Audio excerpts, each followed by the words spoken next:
ஜிகர்தண்டா படத்தில் உங்களுடைய ஃபாண்ட்ஸ், நீங்கள் யூஸ் பண்ண ஸ்டைல் ஆஃப் ஃபாண்ட்ஸாக இருக்கட்டும், இல்லை மியூசிக்னுடைய அப்ரோச்சாக இருக்கட்டும், இல்லைனா இறைவி படத்தில் ஆக்சுவலாக அந்த படத்தில் நீங்கள் இதை வைப்பீங்க நான் நினச்சே பார்க்கல. ஒரு டிவி ஓடிட்டுருக்கும், அதில் கோலிவுட் கார்னர்னு ஒரு நிகழ்ச்சி ஓடிக்கிட்டு இருக்கும். அதில் கிளின்ட் ஈஸ்ட்வுட் பற்றி அவங்க பேசுவாங்க.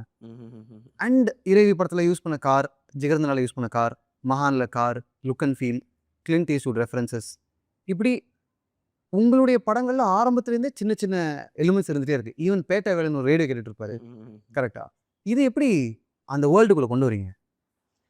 அது எனக்கு தெரிஞ்சு பீட்சா பண்ணப்போ அதில் பெருசாக இருந்த மாதிரி இல்லை. அதில் வந்து ஜஸ்ட் ஒரு இந்த இலவாசா மட்டும் அது கூட அது அது வந்து ரொம்ப நம்ம வந்து ஒரு மாதிரி இந்த ரெட்ரோ ஃபீலில் வைக்கணுன்ற மாதிரி ஒரு ஃபீல் ஒன்று வரல. எனக்கு வந்து ஜிகர்தண்டா எழுதும் போது தான் அந்த அசால் சேது கேரக்டர் டிசைன் பண்ணும்போது அவரோட ஏன்னா பேசிக்கலி வந்து என்ன மாதிரி வீட்டில் இருக்காங்க, என்ன மாதிரி கார் வச்சுருக்காங்கன்றது ஒரு ஒரு ஸ்டைல் எலமெண்ட்டாக அந்த கேரக்டர் டிசைன் பண்ணுறதுக்கு ஹெல்ப் பண்ணுச்சு. ஸோ அதனால அப்போ பார்க்கும்போது வந்து ஆனால் அந்த டைமில் இப்போ நம்ம வந்து ஜிகர்தண்டா டைம் பீரியடாக பார்த்தா அது வந்து நடக்கிற காலகட்டம் வந்து அந்த டைமில் ப்ரெசென்ட் தான். ஸோ 2014 ஜிகர்தண்டா வந்துச்சு. ஸோ வந்து அது வந்து ஒன்றும் பீரியடாலாம் வைக்கல. அது வந்து இட் இஸ் ஆல்மோஸ்ட் லைக் 2012 அந்த டைமில் நடக்கிற கதையாக தான் வச்சுருந்தோம். டைம் பீரியடாகவே அந்த மாதிரி ஒரு சூழ்நிலை தான் வச்சுருந்தோம். ஆனால் மதுரையில் இன்னும் மதுரைன்னு மட்டும் கிடையாது, எல்லா இடத்துலையுமே பார்த்தீங்கன்னா சில பேருக்கு வந்து இன்னும் அந்த ஒரு அந்த பழைய பென்ஸ் மேலே ஒரு லவ் இருக்கும். அந்த அந்த அவங்களோட பழைய காரை எப்போவுமே வச்சுருப்பாங்க. கரெக்ட். அந்த அந்த ஃபஸ்ட்டு வாங்கின கார்லாம் ரொம்ப அப்படியே இருக்கும். ப்ளஸ் வந்து அவங்களோட அந்த வீட்டோட சோஃபாவோட கலரோ இந்த மாதிரி சேர்லாம் இருக்குல்ல, இந்த மாதிரி ஒரு விஷயங்கள்லாம் வந்து இன்னும் தே வில் மெயின்டைன்.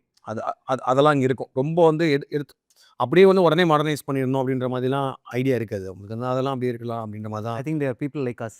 ஆமாம், அந்த அந்த ஒரு ஃபீல் இருக்கும். ஸோ அது வந்து அந்த கேரக்டரை டிஃபைன் பண்ணுறதுக்கு எனக்கு ஹெல்ப் பண்ணதுனால அப்போ வந்து எனக்கு யோசிச்சப்போ தான் அந்த ஃபஸ்ட்டு அந்த ரெட் கலர் ஒரு பென்ஸ் பழைய மாடல் கார் ஒன்று வச்சுக்கலாம். ஏன்னா வந்து கார் த்ரூ அவுட்டாக ஒரு கேரக்டர் இதில் வந்துட்டு இருந்துச்சு. ஆமாம், ஜிகர்தண்டில் வந்து அவன் போகிறது வர்றது எல்லாமே காரில் தான் வருவான்றனால வந்து அது ஒரு விஷுவலாகவும் நல்லா இருக்கணும்.